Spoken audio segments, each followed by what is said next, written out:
amis lecteurs et lectrices, j'espère que vous allez bien. Aujourd'hui on se retrouve pour ma pile à lire du challenge du mois des fiertés. C'est un challenge que j'ai créé, donc vous pouvez retrouver le tag, enfin en tout cas la présentation du challenge dans la barre d'infos de ma dernière vidéo. Donc n'hésitez pas à aller la regarder pour savoir un petit peu en quoi ça consiste et quelles sont les différentes catégories si vous voulez participer et mettre en avant la communauté LGBTQIA+. Et donc aujourd'hui je vais vous présenter dans chaque catégorie quel livre j'ai choisi de lire pour ce mois de juin. Pour la première catégorie, donc de la lettre L, j'ai choisi une romance FF. Donc c'est une romance qui est en anglais que j'ai acheté en Angleterre, c'est Friday I'm in Love. Donc on va suivre une adolescente de 16 ans qui justement découvre un petit peu qu'elle est attirée par les filles et donc on va la suivre à travers un petit peu une sorte de journal intime. Attendez, je vais vous montrer un petit peu la présentation justement de ceci. Vous voyez, alors hop, on a le mois d'avril dans la première page. Quand on tourne la page, hop, ça se présente comme ceci. Donc un petit dessin ici, la présentation du chapitre avec Checking Account Balance. Donc en gros elle va tenir un petit peu son journal avec là par exemple la tenue de son de son argent. Donc du coup elle va justement voir qu'elle est attirée de plus en plus par les filles. Elle veut beaucoup de choses, elle veut sortir aussi de la misère puisqu'apparemment financièrement c'est pas le top. Et du coup elle va décider du jour au lendemain un petit peu d'organiser une fête pour faire son coming out.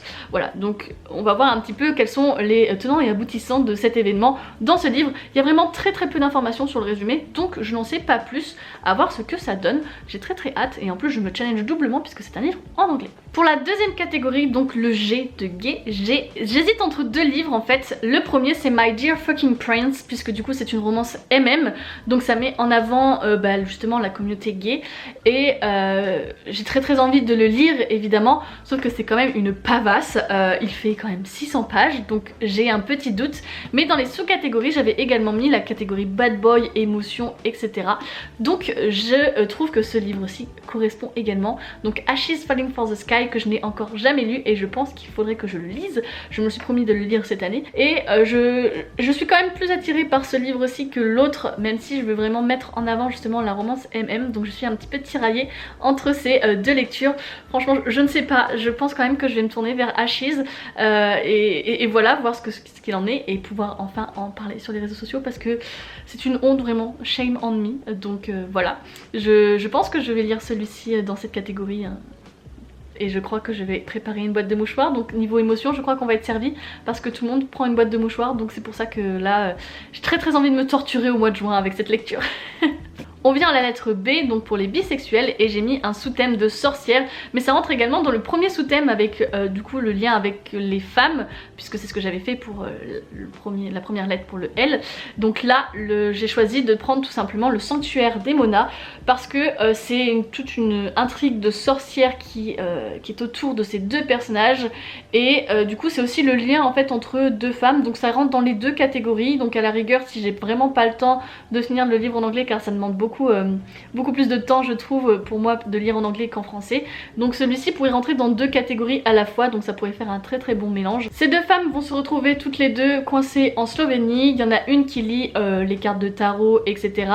et l'autre qui a une forme bizarre sur elle, elle a une marque de croissant. Elle ne sait pas trop d'où ça vient, mais en tout cas elle est assez intriguée par cette marque, et donc voilà, elles vont se retrouver toutes les deux et elles vont voir qu'au départ, même si elles n'ont rien en commun, il se pourrait qu'elles aient un lien entre elles et que cela tourne autour un petit peu de la sorcellerie. Donc franchement j'aime beaucoup déjà l'intrigue, donc je pense que celui-ci je vais le dévorer très vite, et donc ça correspond, voilà, comme je vous ai dit, à deux catégories, donc je triche légèrement. On arrive à la lettre T pour transgenre, et encore une fois j'hésite entre deux lectures. La première lecture ce serait le tome 1 des travaux d'Apollon, puisque on est dans la sous-catégorie de la mythologie. Donc là ça correspond vraiment avec les super pouvoirs également, puisque on va suivre des demi-dieux qui développent des pouvoirs. Donc c'est la suite des héros de l'Olympe, et les héros de l'Olympe c'est la suite de Percy Jackson. Donc on va encore une fois suivre des demi-dieux à travers différentes épreuves qui vont différentes créatures magiques, mystiques, mythologiques pardon plutôt, et des épreuves à surmonter et qu'il va falloir utiliser de l'ingéniosité, des pouvoirs, etc. Donc là on est on est à 200% dedans évidemment. Et j'hésite pour une lecture un petit peu plus légère, hein, peut-être un petit peu moins dense que celle-ci, puisque j'ai quand même des beaux pavés au tout début et déjà ça va être énorme à lire, puisque en un mois je ne suis pas capable de lire autant.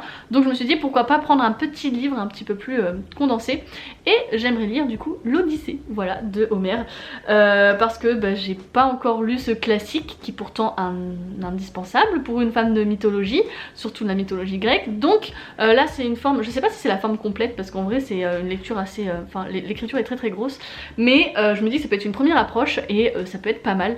Donc voilà, comme il est bien plus petit, il fait une 110 pages, quelque chose comme ça, donc c'est clairement rien à côté de Travaux d'Apollon. C'est pour ça que je l'ai mis. Peut-être, ça va dépendre en fait de l'avancée de mes lectures au cours du mois, parce que j'aimerais vraiment remplir toutes les catégories.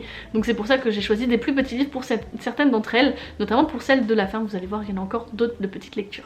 Pour la lettre Q, donc pour queer, j'avais mis la sous-catégorie royauté aventure, et donc j'ai décidé d'inclure les carnets de l'apothicaire. Il serait temps que je commence cette saga, d'autant plus que il va y avoir le festival de la BD à Amiens, et il va y avoir toute une exposition par rapport à ce manga, donc il faut que je le lise absolument avant d'y aller.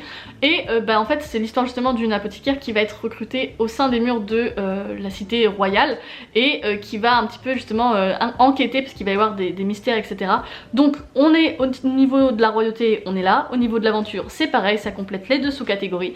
Donc c'est pour ça que j'ai décidé d'inclure le premier tome, même si je pense que je vais peut-être, une fois que je me serai lancée là-dedans, je vais le garder pour la fin je pense du challenge, parce qu'une fois lancé je pense que je vais tout dévorer, donc c'est pour ça que je le prends, mais je mets que le 1, mais je pense qu'il pourrait y avoir la suite après.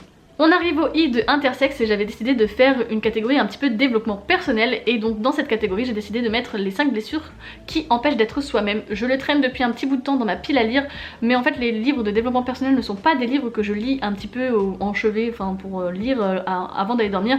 Ce sont des lectures qui se vivent, qui doivent être, comment dire, on doit être concentré pour lire justement ça. Ça demande beaucoup de réflexion, donc c'est pour ça que je le traîne depuis un petit moment, parce que je veux pas les prendre à la légère, mais il serait temps que je le fasse, surtout qu'au mois de juin je vais avoir un petit peu plus de temps pour moi, donc je trouve que c'est la période idéale l'été pour moi de lire les développements personnels. C'est là où je lis le plus de ce type de livres, donc voilà, là j'ai plus d'excuses, il faut que je le fasse, et c'est le seul que j'ai pris dans cette catégorie, donc pour remplir la catégorie il faut que je le lise, j'ai pas le choix. On arrive à la lettre A, donc pour asexuel ou aromantique. J'avais pris les catégories slow burn et amitié. Donc je vais prendre la catégorie slow burn, je pense que ça correspond plutôt bien. Pour regarder, écoutez le titre, c'est 6 times we almost kissed and 1 time we did. Donc 6 fois on a failli s'embrasser et une fois où on l'a fait. Donc il faudrait que je le retire parce que la pauvre elle n'a pas de tête. Donc en fait on va suivre deux meilleures amies d'enfance, puisque leurs mères sont meilleures amies, donc forcément elles ont grandi ensemble, et elles vont découvrir que finalement il y a peut-être plus qu'une amitié, et à chaque fois qu'elles essayent de se rapprocher il va y avoir quelque chose qui va faire que ça va un petit peu les éloigner.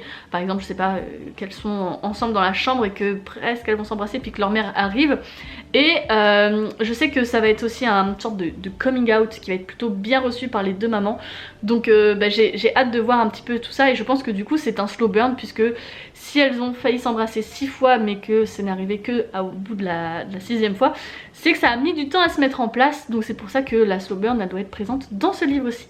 Pour la catégorie plus, je n'ai pas mis de livre puisque j'en ai déjà pas mal, donc vraiment c'est pas pour moi cette année malheureusement, mais peut-être que pour vous ça vous permettra de mettre une autre lecture qui correspond à vos attentes, votre pile à lire, etc., qui est en bonus si vous souhaitez le mettre. Voilà ma pile à lire pour le challenge du mois des fiertés. J'espère que ça vous a donné des idées. Il existe énormément d'autres lectures, n'hésitez pas à faire votre pile à lire, que ce soit sur Instagram, en vidéo YouTube, TikTok, ou même dans les commentaires de la vidéo si vous n'avez pas de réseaux sociaux. J'ai très hâte de découvrir tout ça, de la façon dont vous allez mettre en avant cette communauté LGBTQIA+, pour ce mois de juin. N'hésitez pas à me taguer et à me suivre sur les réseaux sociaux justement pour justement parler de tout ça, à rejoindre le Discord de lecture pour mettre en avant nos avis et d'autres lectures que je n'ai pas mentionnées ici qui font partie de la communauté LGBTQIA+.